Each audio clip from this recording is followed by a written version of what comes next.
Hola, buenas tardes. Aquí iniciamos el segundo bloque de toda esta vorágine del cosmos para que podáis aprender un poquito más todos aquellos que no estén al corriente de estas materias porque no han tenido la oportunidad de estudiarlo en su día o no han tenido la oportunidad de verlo sencillamente de forma así sencilla para que sea más manejable cuando nos hablan del cosmos. Pues hoy vamos a hablar del famoso origen del universo.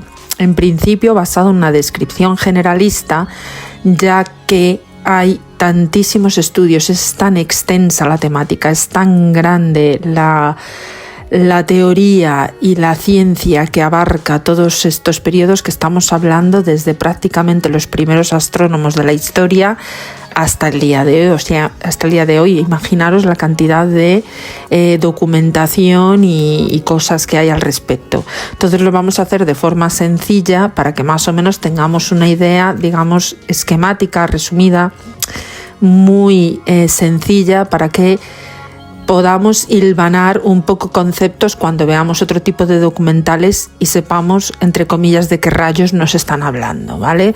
Porque muchos documentales, yo soy consciente de que se elaboran, pero no son para todo tipo de público, no todo tipo de público tiene la facilidad de comprenderlos. Entonces mi intención, aunque a veces yo creo que se me queda un poco grande porque es tan extenso, igual no acaba de quedar del todo claro. Entonces, por eso siempre dejo la caja de comentarios abierta, que podáis escribir en lo que tengáis dudas para que podamos resolverlas entre todos, ¿vale?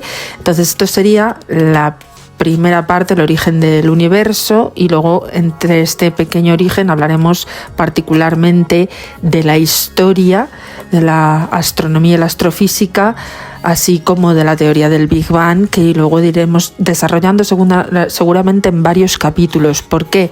Porque es muy extensa y lo que importa es que quede todo claro. Entonces, dentro vídeo.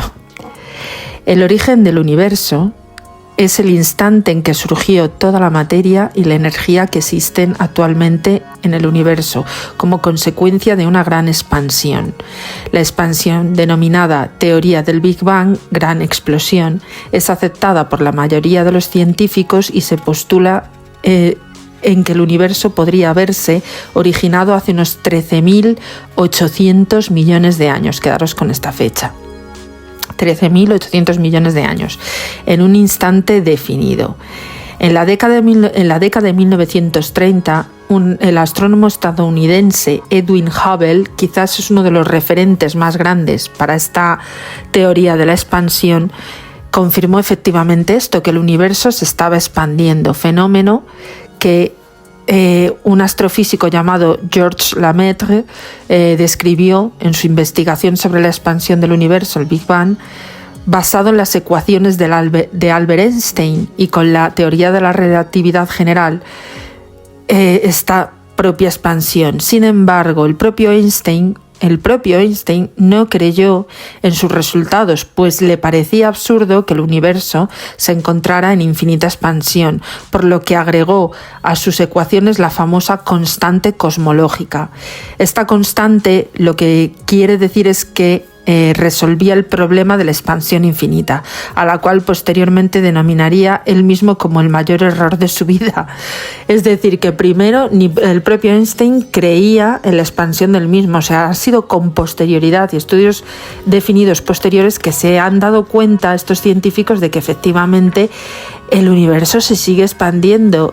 Y es ahí donde entra la pregunta: ¿dónde está el tope? ¿Dónde está el origen? Es que es muy curioso porque realmente no podemos decir nunca ni aseverar que tiene un fin y que tuvo un principio único, exclusivo, que había antes. Por eso siempre se dice que está en expansión.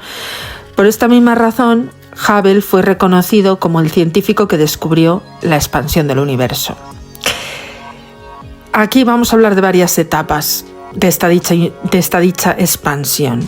Empezamos por lo que ellos denominan la teoría de la inflación o la inflación cósmica. Nada que ver con la inflación económica, no confundir. Inflación es una inflamación o una expansión, en este caso cósmica. En la comunidad científica tiene una gran aceptación la teoría inflacionaria propuesta por Alan Guth y Andrei Linde en los años 80, quienes intentaron explicar los primeros instantes del universo. Se basa en estudios sobre campos gravitatorios demasiado fuertes, como los que hay cerca del agujero negro. No se conoce naturaleza del marco universo que antecedente al instante en que nuestro universo era de la dimensión de un punto con densidad infinita, conocida como una singularidad espaciotemporal. ¿Qué quiere decirse? Que no hay un origen real que conozcamos. Por eso es tan importante esta teoría. En el punto en que se concentraba toda la materia, la energía, el espacio y el tiempo, según esta teoría, lo que desencadenó el primer impulso del Big Bang, y que era una fuerza inflacionaria, es decir, que el Big Bang se considera como un punto de inflexión de la expansión propia en sí misma, ejercida por una cantidad de tiempo prácticamente inapreciable. Se supone que de esta fuerza inflacionaria se dividieron las de ahora fuerzas fundamentales. Este impulso, en un tiempo tan inimaginablemente pequeño, fue tan violento que el universo continuó expandiéndose en la actualidad. O sea, fijaros si este impulso se inició hace 13.800 millones de años aproximadamente, qué impulso ha tenido que ser para que hoy día todavía se siga expandiendo. Es que es importante detenerse en estas pequeñas apreciaciones porque nos da un conocimiento verídico y eficaz de la gran magnificencia de nuestro universo, de nuestro cosmos. Este hecho postulado por Edwin Hubble, en el que se estima que solo 15 por 10 elevado a menos 33 segundos, ese universo primigenio multiplicó sus medidas. O sea, es que es alucinante. ¿Cómo se formó la materia?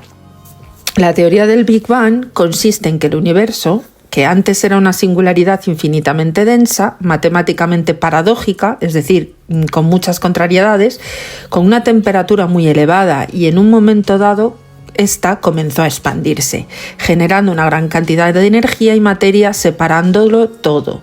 Es decir, que esta propia energía fue separándose y transformándose en materia, hasta fecha actual, o sea, porque seguimos con formación planetaria y estamos descubriendo galaxias, agujeros, materia oscura que no conocíamos de antes. O sea, significa que esto se sigue gestando.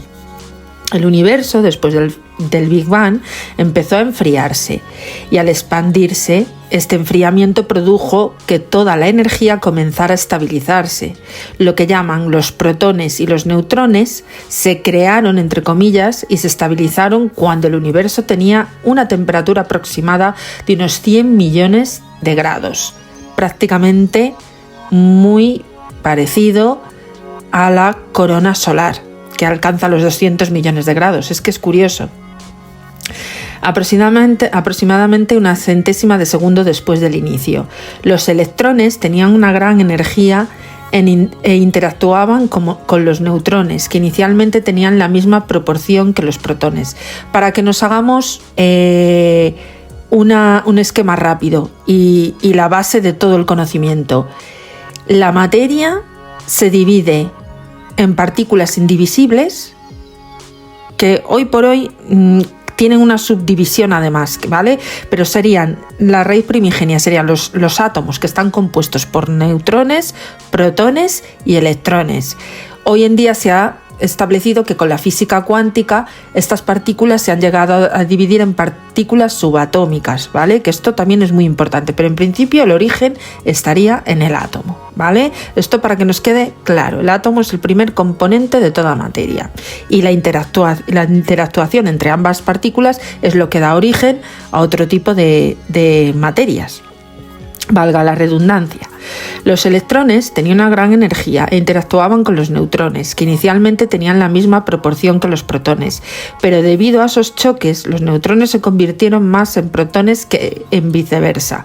La proporción continuó bajando mientras el universo se seguía enfriando. Así, cuando el universo llegó a los 30.000 millones de grados, que es bastante más por debajo que los 100.000 millones, en una décima de segundo, había 38 neutrones por cada 62 protones y 24 por 76 cuando tenía ya 10.000 millones de grados. O sea, todo esto en un segundo.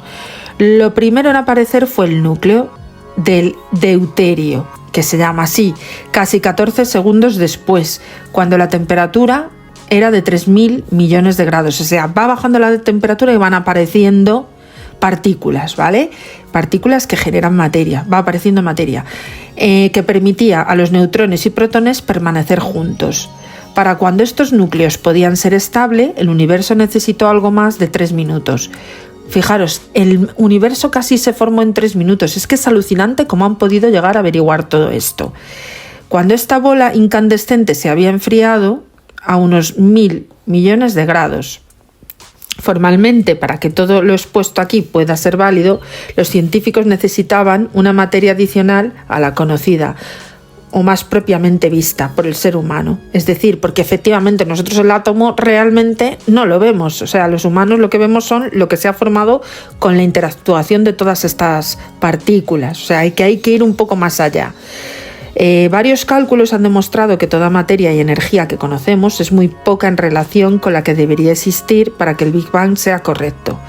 Por ello se postuló la existencia de una materia hipotética o imaginaria para llenar ese vacío, la cual se llamó materia oscura, que muchas veces se hablan en muchos documentales de esta materia oscura y de lo que encierra en sí. Es un gran misterio.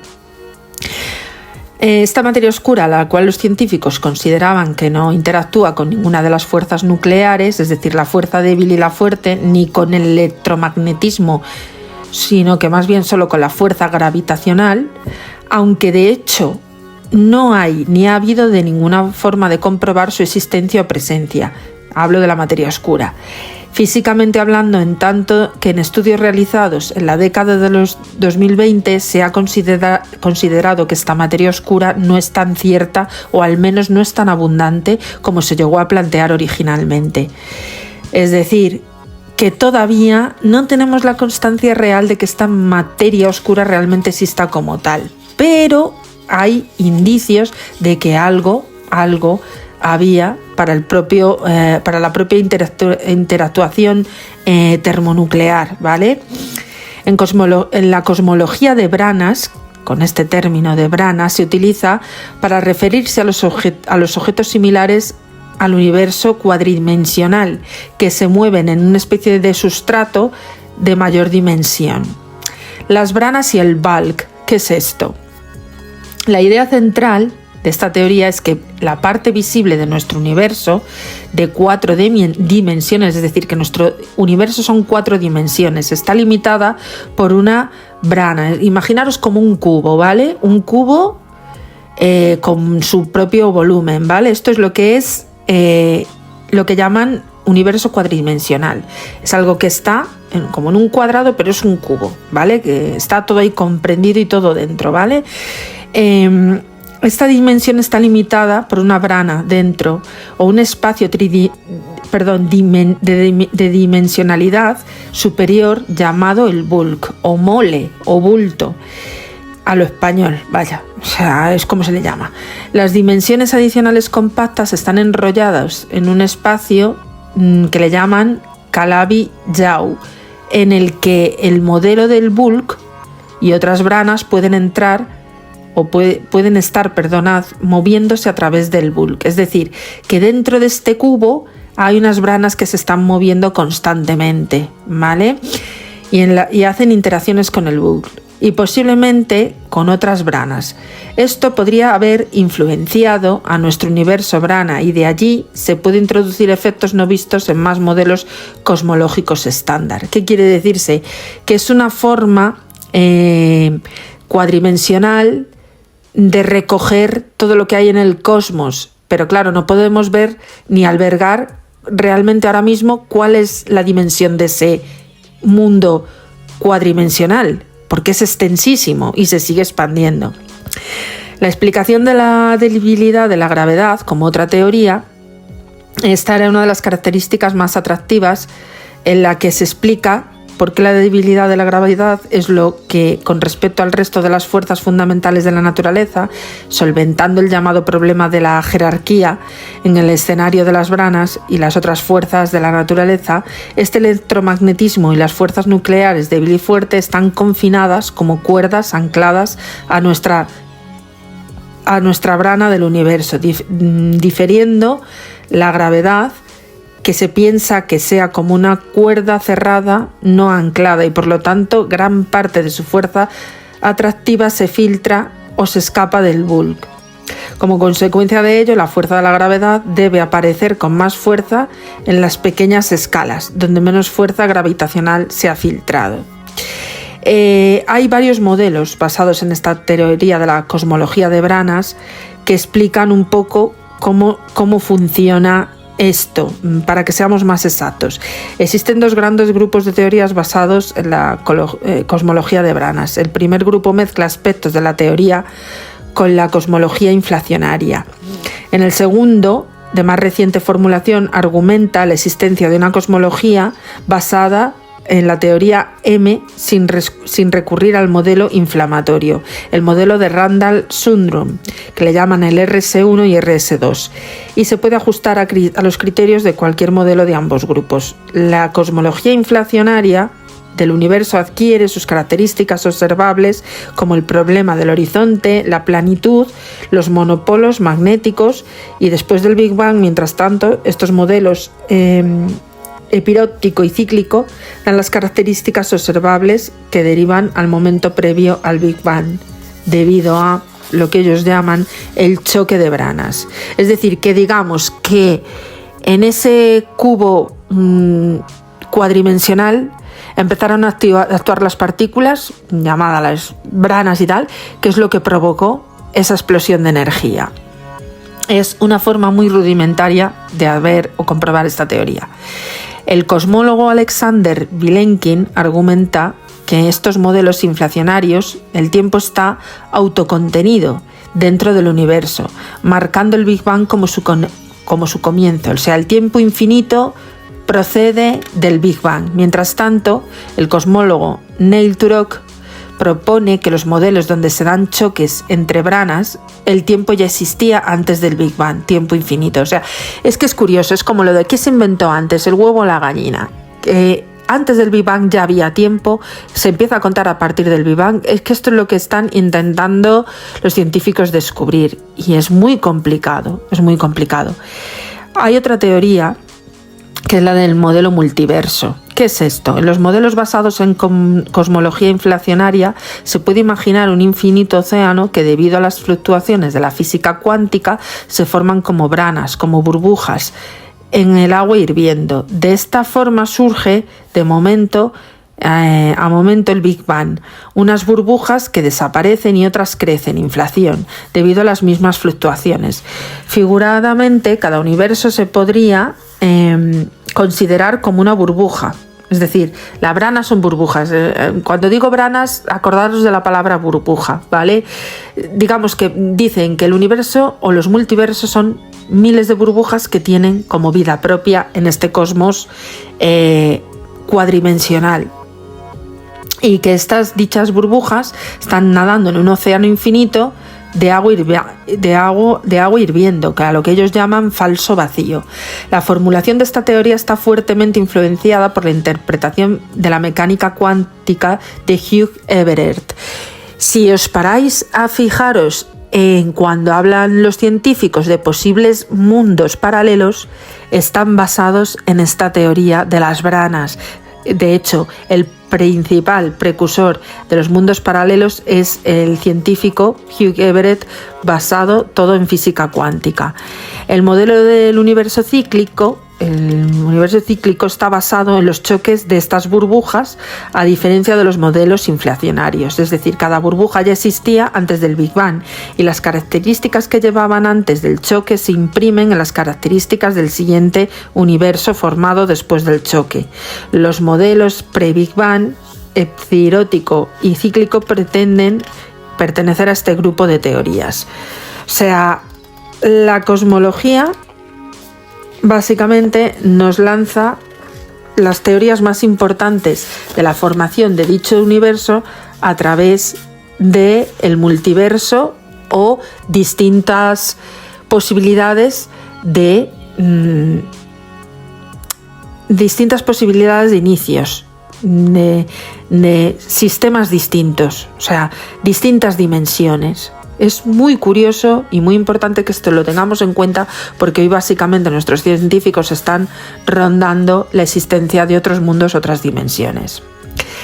El campo de Hubble, el campo que Hubble llama campo ultraprofundo, casi todos los puntos de luz que se ven en el espacio son todos una galaxia. Esto es solo una pequeña región del universo que podría contener millones de galaxias, es decir, que nosotros, las manchas que vemos en el cielo, en el espacio, podrían contener infinitas dimensiones, o sea, lo que él llama multiverso. La cosmología trata el estudio de esta rama física que estudia la naturaleza del universo en conjunto con el origen. El término de cosmología se utilizó por primera vez en 1656 en el lexicógrafo Thomas Blunt, que con este significado dio su primer discurso sobre la formación del mundo. En 1731 el filósofo Christian Wolff acuñó el término cosmología en latín, cosmologia, para referirse a una rama de la metafísica que se ocupa de la naturaleza general del mundo físico. O sea que fijaros desde cuándo tenemos estos términos. En fin, la cosmología física estudia básicamente el origen del universo observable, lo que los humanos vemos, ¿vale? Lo que podemos ver a través de nuestros telescopios o a través de la ciencia que hemos ido investigando año tras año, lo que se puede testar, lo que se puede comprobar. Sus estructuras, estudia las estructuras, la dinámica, la gran escala y el destino final del universo, incluidas las leyes de la ciencia que rigen estas áreas. Es investigado además por científicos, astrónomos y astrofísicos, así como filósofos. Cuidado, que los filósofos metafísicos y gente ya de la antigüedad se hacían también estas preguntas, ¿vale?, sobre cómo se formó el universo. Es que está muy relacionado el estudio del universo, del cosmos, la astrofísica, la ciencia empírica, está relacionada también muy relacionada y muy adherida no solo al método cartesiano de la ciencia, que fue revolucionario, sino también que está desarrollado en el conocimiento empírico y filosófico. Cuidado, que es un campo muy grande de investigación que aplica a varias materias. Entonces esto no hay que perderlo de vista, porque para que nosotros hoy en día conozcamos todo lo que hay, anteriormente ha habido diversos pensadores, filósofos, matemáticos, etcétera, que se han preocupado de estas cuestiones hasta hoy día. O sea que esto es muy importante, esto es súper importante. Entonces, continuamos.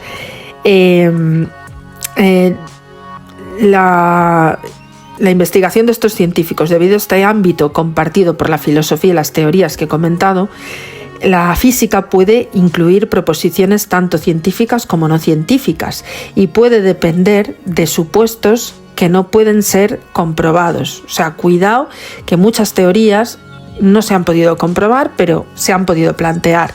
La cosmología física es una subrama de la astronomía que se ocupa del universo como un todo, y la cosmología de la física moderna está dominada por la teoría del Big Bang, teoría que intenta aunar la astronomía observacional con la física de partículas, más concretamente con la parametrización del Big Bang con materia oscura y energía oscura, como conocido todo como el modelo lambda CDM.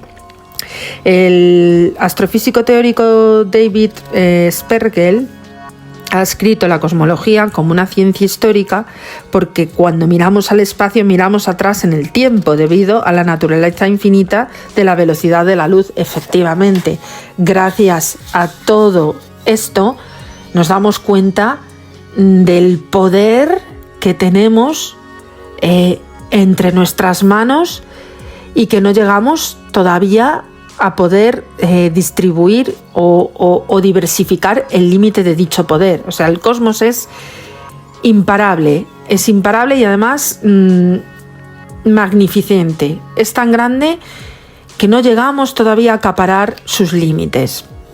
Las disciplinas que son la física, la astrofísica, han desempeñado un papel fundamental en la formación de nuestra comprensión del universo, a través de la observación científica y de la experimentación. La cosmología física se formó a través de las matemáticas y la observación en un análisis metódico de todo el universo. Generalmente se entiende que el universo comenzó con el Big Bang, siguiendo casi instantáneamente por la inflación cósmica, una expansión del espacio, de la que se cree que surgió el universo hace 13.799, más o menos 0,021 mil millones de años. La cosmogonía estudia el origen del universo y la cosmografía traza el mapa de las características del universo. Cuidado que hay 3 ramas, como hemos dicho: cosmología, cosmogonía, que es lo que decimos que estudia el origen, y la cosmografía, que es el mapa y los trazos de cómo se define este universo. La cartografía espacial, por decirlo de alguna manera, incluyendo el tiempo, ¿vale? El espacio y el tiempo.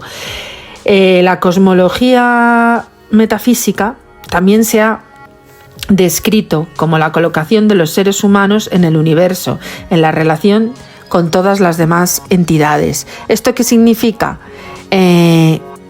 Cuando Marco Aurelio hizo la primera observación del hombre en relación a esto, dijo una frase que decía: quien no sabe qué es el mundo no sabe dónde está, y quien no sabe para qué existe el mundo no sabe quién es él, ni qué es el mundo. O sea, increíble. Él ya ha definido que si no conocemos el mundo, no sabemos qué sentido tiene nuestra vida, por definirlo de alguna manera, ni qué papel jugamos en ella. O sea, ya Marco Aurelio fue un gran pensador. Bueno, de hecho, tenéis que leer, os animo a que leáis los discursos de Marco Aurelio, que yo creo que son de los primeros, ¿cómo diría yo?, científicos tipo cienciología, entre comillas, que más estamos utilizando hoy en día para adquirir metas y ambiciones alcanzables. O sea, pues esto es algo parecido, solo que la teoría del espacio. El contexto de la palabra cosmología ha sido utilizada, como hemos dicho, en 1731, y el nacimiento de la cosmología moderna puede situarse entre 1700 con la hipótesis de que las estrellas y de la Vía Láctea pertenecen a un sistema estelar de forma discoidal, de la cual forma parte el propio Sol, y que otros cuerpos nebulosos visibles con telescopios son sistemas estelares similares a la Vía Láctea, pero muy lejanos. O sea, efectivamente, a través de esta famosa aparición de esta disciplina, nos intentamos preocupar no solo por nuestra galaxia, sino por otras, ¿vale? En cuanto a la cosmología física, otro apartado muy importante, se tiende a entender que es el estudio del origen, de la evolución, del destino del universo, utilizando los modelos terrenos de la física. La cosmología física se desarrolló como ciencia durante la primera mitad del siglo XX como consecuencia de los acontecimientos detallados a continuación. Efectivamente, mirad, entre 1915 y 1916 Albert Einstein formuló la teoría general de la relatividad, que sería la teoría marco de los modelos matemáticos del universo. Asimismo, formula el primer modelo matemático del universo conocido como el universo estático, donde introduce la famosa constante cosmológica de la que os he hablado anteriormente y la hipótesis conocida como el principio cosmológico, del que se establece el universo. Es homogéneo, es isótropo, o sea, es decir, que va a gran escala, lo que significa que tiene la misma apariencia general observado desde cualquier lugar. Lo que quiere decir es que es todo igual y tiene la misma apariencia, que no cambia su apariencia. Pero en 1916 al 17, el astrónomo Wilhelm Sitter formula un modelo estático de universo vacío de materia, con la constante cosmológica, donde los objetos astronómicos alejados tenían que presentar corrimientos al rojo en sus líneas espectrales. Es decir, que había movimiento, intuye movimiento en ese cosmos. De 1920 al 21 surge un gran debate entre los astrónomos Herbert Curtis y Harlow Shapley, que establecían que la naturaleza extragaláctica de las nebulosas espirales se pensaban que eran de la Vía Láctea, constituían todo el universo. Es decir, para ellos la Vía Láctea era todo el universo, cosa que se ha ido demostrando efectivamente más tarde y con amplios estudios y el avance de la ciencia, el progreso de la ciencia, de que esto no es así. Entre 1922 y el 24, el ruso Alexander Friedman publica la primera solución matemática a las ecuaciones de Einstein de la relatividad general, que presentan un universo en expansión. Por eso luego se arrepintió Einstein, porque se dio cuenta de que se pudo demostrar con este físico que efectivamente el mundo, o sea, el universo se expandía. En un artículo de 1922 se publica la solución para un universo finito y en 1924 la de un universo infinito. Pero aquí viene nuestro gran mago. En 1929 Edwin Hubble establece una relación lineal entre la distancia y el corrimiento al rojo de las nebulosas espirales, que ya había sido observado por el astrónomo Besto Slipher en 1909. Esta relación se conocerá como la ley de Hubble, que ya os amplío un poquito más detalladamente en los siguientes capítulos, porque os voy a hablar del famoso universo de Hubble. A eso le vamos a dedicar un tema completo, igual que hemos hecho con el Sol, para que veáis cómo este señor habla de los infinitos mundos en los que, como hemos dicho, también se basó la teoría de Everett. De Everett, sí, es que lo he dicho antes, es que no me acuerdo ahora el nombre, se me ha ido, disculpad. El caso, los científicos a partir de estas décadas de los años 30 del siglo XX siguieron manejando teorías, ¿no? Lemaitre en 1930 esboza una hipótesis del átomo primitivo donde sugería que el universo había nacido de un solo cuanto de energía, es decir, para este señor el universo surge en principio de un solo átomo, cosa que no se ha demostrado del todo. En el 31 Milton Humason, colaborador de Hubble, de la interpretación de los corrimientos al rojo, reconoció el efecto Doppler debido a la velocidad del alejamiento de las nebulosas espirales. Esto fue un descubrimiento. En el 33, otros científicos suizos publican el estudio de la distribución de las galaxias, sugiriendo que éstas estaban permanentemente ligadas por una mutua atracción gravitacional. Es decir, decían que las galaxias estaban unidas por la gravedad y a lo mejor, pues realmente en parte sí. Esto lo iremos desarrollando más adelante. Sin embargo, no bastaba la cantidad de masa realmente observada en la forma de las galaxias para dar cuenta de la intensidad requerida del campo gravitatorio, o sea que se introducía así el problema de la materia oscura.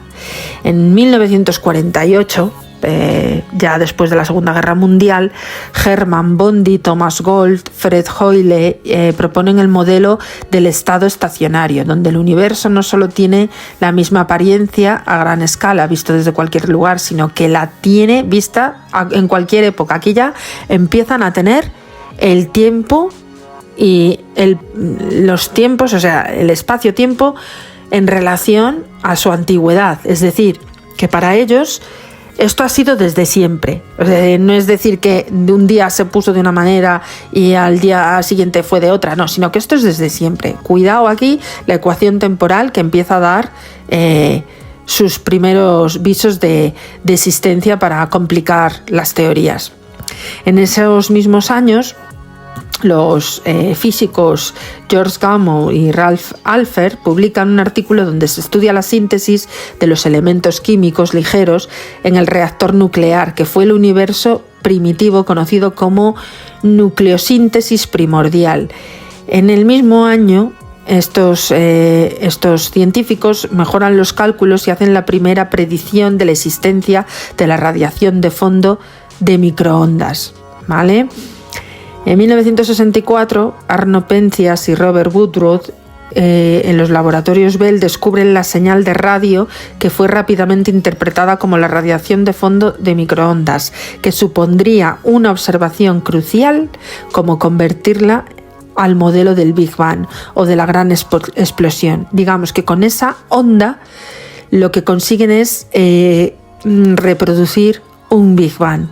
Increíble, porque gracias a eso se han obtenido muchísimos estudios posteriores que demuestran efectivamente la existencia de un Big Bang.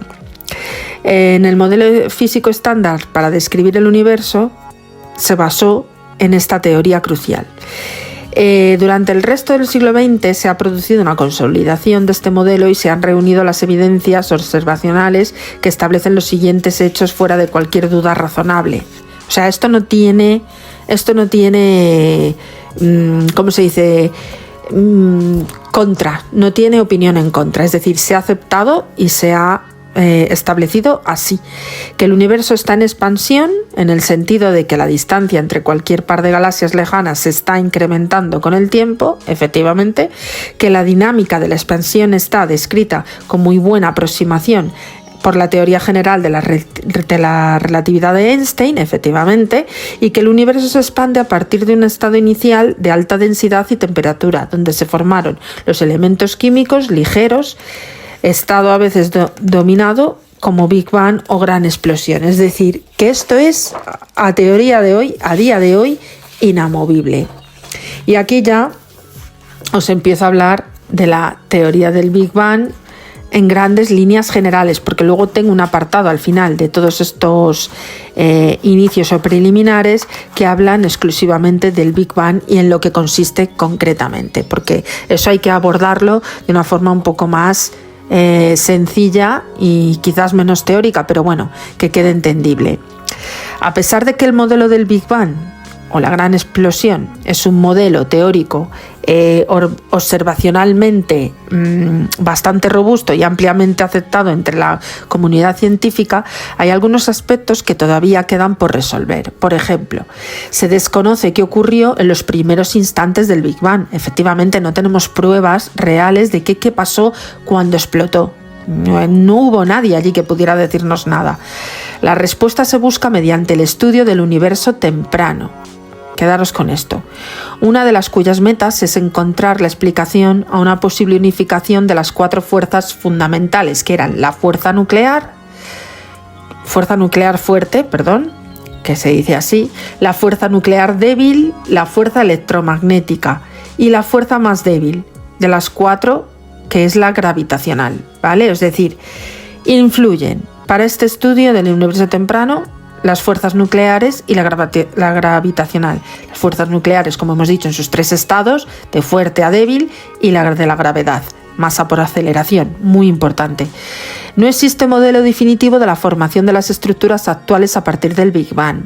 Es decir, que por mucho que nos están diciendo efectivamente que surgió un Big Bang, tampoco tenemos claro que las estructuras actuales las estructuras actuales de nuestro universo, lo que conocemos hoy ya especulado y vigilado con nuestros telescopios, nuestros aparatos de satélites y grandes tecnologías, que nos puedan decir, ¿vale?, que las estructuras actuales se formaron a través de ese Big Bang. Cuidado, es que esto tiene mucha miga. La respuesta se busca mediante el estudio de la formación y evolución de las galaxias y la inflación cósmica. O sea que gracias a estas 2 disciplinas podremos centralizar estos estudios un poquito mejor estructurados sin llevarnos a engaños o confusiones. Entonces, queda por saber a qué se debe el hecho de que el universo se expanda con la aceleración, ¿vale?, llamado aceleración de la expansión del universo. No se sabe cuál es el destino final del universo, es decir, a día de hoy sabemos que se expande, pero no sabemos hacia dónde va, cuál es su final, cuál es su meta, cuál es su destino. O sea, cuál es su objetivo, por decirlo de alguna manera. El universo está vivo, pero no sabemos a dónde va. Es que es curioso, es que todo es magnificente. Se desconoce su mayor parte la naturaleza de la masa oscura o materia oscura y la energía oscura. Es decir, hay cosas que todavía no hemos podido estudiar por el riesgo de que evidentemente es muy complicado acceder a ella y que no tenemos los instrumentos reales para poder, o evolucionados para poder estudiarla como tal, pero está en proyecto y cada día se aprende algo nuevo, ¿no? Esto no hemos dejado de estudiarlo ni vamos a dejar de estudiarlo. Quiere decirse que a lo mejor ahora mismo en nuestro siglo no es posible, pero en el que viene otras generaciones inventan algo que puedan conocerlo, o un método, un procedimiento hipotético deductivo que nos permita conocer esta materia. Por otro lado, en el momento después del Big Bang aparecieron las partículas elementales llamados quarks y los protones y los neutrones, y se desconoce la proporción entre protones y neutrones y cómo estaban hechas por los quarks, que le llaman así, con esta misma carga eléctrica. No se habrían podido unir gracias a la interacción electromagnética, siendo inútil recurrir a la interacción nuclear fuerte, pues esta solo tiene un alcance de tamaño máximo de núcleo atómico, y además porque una interacción electromagnética tiene un alcance gigantesco. Así que si el universo se agrandó en un solo segundo, 100 octillones, esto es una unidad de medida, no sé exactamente cuántos ceros tiene, pero tiene que tener infinitos, de veces, si se agrandó 100 octillones de veces, este brevísimo lapso de tiempo de la interacción nuclear fuerte no podría incluir la casi totalidad, si no es la totalidad de los quarks, ¿vale? Esto quiere decirse que por mucho que se agrandara, no sabemos realmente en ese breve lapso de tiempo si ha sido el total del universo, porque como veis se sigue expandiendo. Hay otras teorías de cosmología alternativas, ¿vale? Se entiende por cosmología alternativa todas aquellas teorías, modelos e ideas cosmológicas que contradicen el modelo estándar de la cosmología, todo esto que os he contado anteriormente. La mayoría de ellos se han ido descartando con el tiempo, pero hoy aún están en un estado decadente, ¿vale? Pues como la teoría cosmológica del ambiplasma, la del estado estacionario, la expansión cósmica en escala de Johann Masrelief, que no sabía decirlo, la de Mond o la de Mordechai Milgrom. La cosmología filosófica. Esta es importante, la filosófica, porque esta ha influido en la historia de nuestro desarrollo como seres humanos, como especie Homo sapiens, y especie que ha llegado a tener una inteligencia superior para poder describir estos fenómenos. Y esta os la cuento en un par de segundos. Bueno, en cuanto a la parte de las cosmologías históricas, que era lo que os estaba comentando, las voy a detallar brevemente por nombre, autor, fecha y clasificación, y las observaciones, el muy resumen de estas teorías, ¿vale? La primera que nos encontramos es la cosmología hindú de Rig Vedak, entre 1700 al 1100 a.C., que se clasifica como cíclico u oscilante, infinito en el tiempo, ¿vale? Dice que la materia prima permanece manifiesta durante 311,4 trillones de años y se queda inmanifiesta, es decir, sin movimiento, durante un tiempo igual. El universo permanece manifestado durante 4,32 billones de años e inmanifestidad durante el mismo tiempo, es decir, que existen innumerables universos simultáneamente y estos ciclos han durado y durarán eternamente impulsados por los deseos. Es curioso, me gustaría leer a mí un poquito más detenidamente estas teorías orientales, porque realmente en el sistema occidental nunca nos han hablado de ellas y realmente es un poco impactante, ¿no?, los pensamientos que tenían. La cosmología ianista de Jain Agamas, escrito alrededor del 500 a.C., según las enseñanzas, habla de un cíclico y un oscilante eterno, pero en este caso eterno y finito, o sea, no entiendo la relación. La cosmología considera el loka, entre comillas, o universo como una entidad increada, existente desde el infinito, cuya forma es, vamos a ver que lo dice por aquí, similar a la de un hombre de pie con las piernas separadas y el brazo apoyado en la cintura. Este universo, según el jainismo, es ancho en la parte superior y estrecho en el centro, y vuelve a ser ancho en la parte inferior. Sinceramente, no tengo ni idea a qué se refería esta persona diciendo esto. Tendría que verlo detalladamente. La cosmología babilónica, esta sí que ya se acerca a nuestras primeras edades de nuestras civilizaciones. Acordaros de Babilonia, los códigos Hammurabis y todo esto. Ahí surgen los primeros astrónomos. Entonces, aquí habla de la Tierra plana flotando en infinitas aguas del caos. Dice que la tierra y el cielo forman una unidad dentro de infinitas aguas del caos. La tierra es plana y circular, y una cúpula sólida, el firmamento, mantiene fuera el caos, el océano exterior. Es curioso. Los terraplanistas yo creo que se fijan bastante bien en esta teoría, cosa que es totalmente demostrado. Se ha demostrado después que no tiene nada que ver y que es totalmente falso. La tierra no es plana.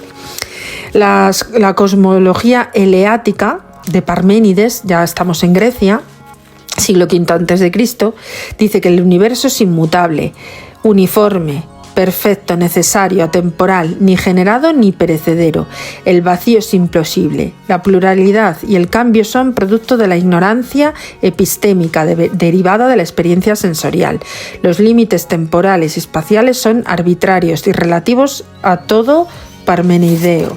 ¿Qué significa todo esto? Pues que para él, evidentemente, el universo ha estado siempre ahí, no tiene imperfección y siempre ha estado de esa forma. Es decir, que todo lo que opine el resto es porque es desconocimiento puro e ignorante. Es curioso. La materia es la fuente del mundo, del devenir, es pura potencialidad que evoluciona, y sucesivamente en 24 principios la propia evolución es posible porque está siempre en estado de tensión entre las hebras constituyentes o conocidas como gunas o rajas, ¿vale? O sea, para que nos hagamos una idea, como unas cuerdas. La teoría de causa y efecto se llama además teoría de las causas existentes, y sostiene que nada puede ser realmente creado de la nada o destruido de la nada. Toda evolución es simplemente la transformación de la naturaleza primigenia o de una forma o de otra. La cosmología bíblica, impactante. O sea, la tierra flotando en infinitas aguas del caos, algo muy parecido a lo que decía nuestro querido Parménides, ¿vale? Pero aquí añade que la tierra y los cielos forman una unidad dentro de infinitas aguas del caos, el firmamento, ¿vale? El firmamento es el caos y el océano, o sea, es todo junto, ¿vale? Para que nos hagamos una idea. El firmamento está por encima, la tierra flota y está quieta en un centro del infinito sin apoyarse en nada, es decir, que está ahí puesta, está como ahí como colgada, flotando, y por encima está el cielo. Luego dice que del origen, tras la separación del frío y del calor, apareció una bola en llamas que rodeaba la tierra como la corteza de un árbol, y esta bola se rompió para formar el resto del universo, que parecía un sistema de ruedas concéntricas huecas llenas de fuego, con los bordes perforados por agujeros como los de una flauta. No había cuerpos celestes como tales, solo la luz a través de esos agujeros, 3 ruedas en orden hacia afuera de las estrellas, y las estrellas incluyendo el planeta, la luna y el gran sol. Es como lo ve Anaximandro, ¿vale? Después Anaxágoras habla de que el universo contiene solo 2 cosas, un número finito de pequeñas semillas, átomos. Es curioso porque, ¿os acordáis en el capítulo anterior que os hablé de los varios soles que nacían de semillas solares, pues el primero que habló de esto fue Anaxágoras con los átomos, y habla del vacío y de la extensión infinita. Todos los átomos están hechos de la misma sustancia, pero difieren en el tamaño y la forma. Los objetos se forman, según él, vamos a ver, a partir de agregaciones de átomos y vuelven a descomponerse en átomos. Incorpora además el principio de causalidad. Esto es una innovación. Todo quiere decir que todo tiene una causa de algo, todo es la causa de algo. Nada ocurre al azar, todo ocurre por una razón o necesidad. El universo no estaba gobernado por dioses. Increíble. Que un griego dijera esto es alucinante. Es la primera revolución que se podría decir en la época griega, porque para los griegos, que eran politeístas, además de manual, pues el decir que los dioses no gobernaban nada era prácticamente que le podía haber costado la muerte incluso al pobre científico, al pobre filósofo. Aquí está nuestro querido Pitágoras, que dice que la existencia de un fuego central es el centro del universo. Es cuidado, el fuego central, el sol. Es que, curioso, para ellos es fuego, seguramente no le llamarían sol. Bueno, el caso es que ese es el origen. En el centro del universo hay un fuego central, alrededor de él giran uniformemente la Tierra, el Sol y la Luna. Curioso, Pitágoras dice que los planetas giran alrededor del Sol. Es curioso. Es el primero que lo dice. El Sol gira alrededor de este fuego central una vez al año. Las estrellas están inmóviles, la Tierra en su movimiento mantiene la misma cara oculta hacia el fuego central, y de ahí que nunca se vea. El primer modelo no geocéntrico conocido del universo. Luego Aristóteles, un pseudo Aristóteles por decirlo de alguna manera, ¿vale?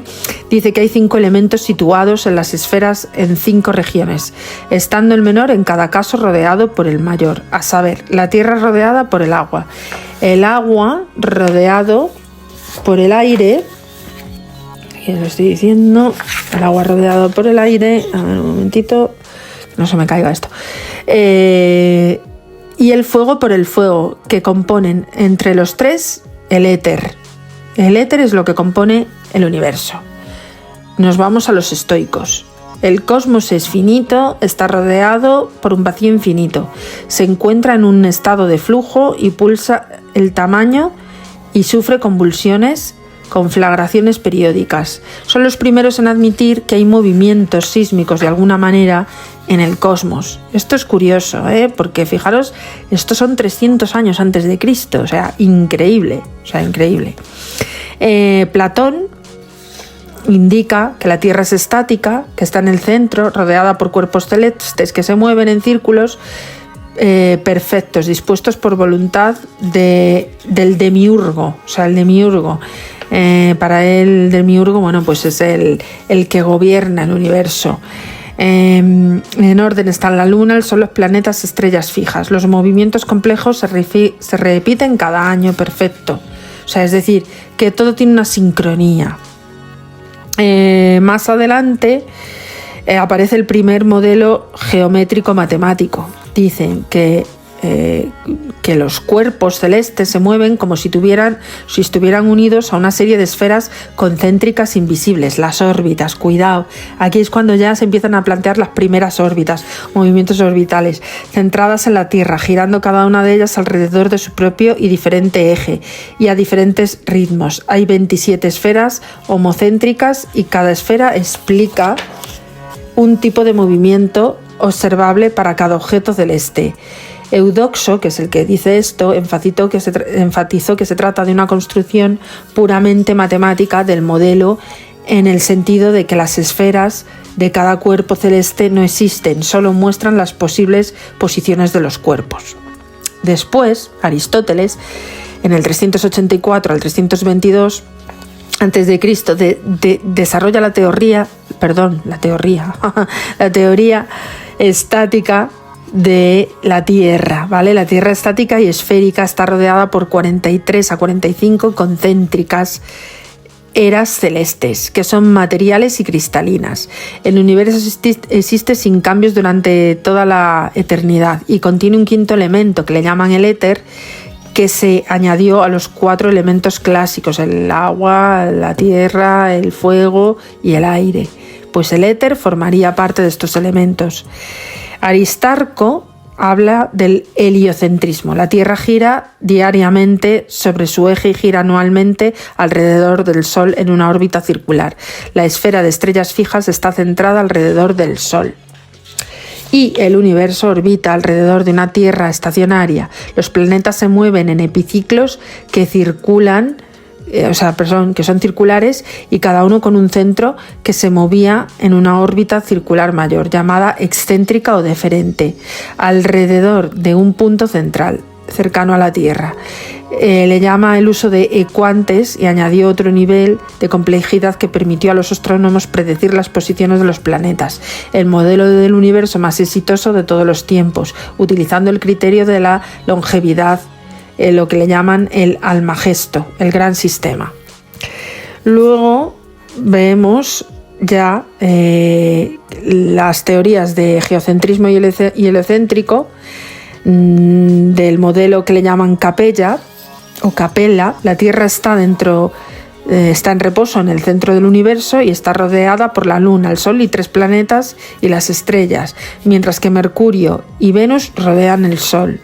Esta es curiosa, esta teoría.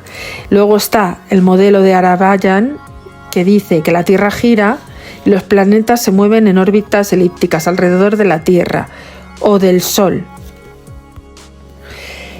En fin, iban surgiendo teorías medievales, pues en la que dicen que el tiempo es finito, o sea, que el universo es finito en el tiempo. Dicen un universo finito en el tiempo con un principio propuesto, y que se argumenta contra la antigua noción griega de que era todo infinito. Luego se ha demostrado que evidentemente es infinito, ¿vale?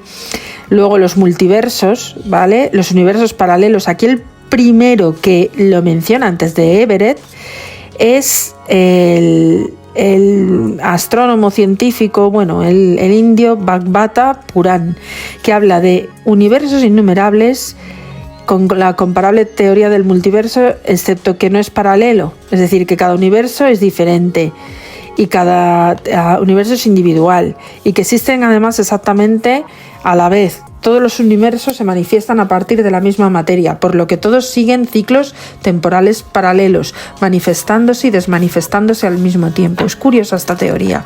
Yo creo que todo esto, la filosofía oriental ha sido muy importante para que los físicos cuánticos desarrollen, tanto como Kaplan y anteriores, Everett y toda esta gente, las teorías basadas en estos primeros filósofos. Es curioso porque todo lo que dicen es muy, muy sofisticado en el tiempo en que se dice. Hablamos de miles de años atrás, y nada que ver con las teorías actuales, pero que en cierto modo se relacionan de alguna manera. Seguimos con la siguiente teoría del multiverso, de la cosmología multiversal de Frank al-Din-al-Razi, que dice que existe un espacio exterior infinito más allá del mundo conocido, y Dios tiene el poder de llenar el vacío con el número infinito de universos. O sea, diversas modificaciones al modelo ptolemaico y al universo aristotélico, incluyendo el rechazo al resto de teorías y la introducción más tarde que han propuesto modelos alternativos, incluyendo el primer modelo lunar y el modelo que rechaza la Tierra estacionaria en favor de la rotación de la Tierra por Ali Cusco, y un modelo planetario que incorpora. Esto ya es de la escuela Maraga de 1259 a 1528, que le llaman modelo geocéntrico. es muy interesante.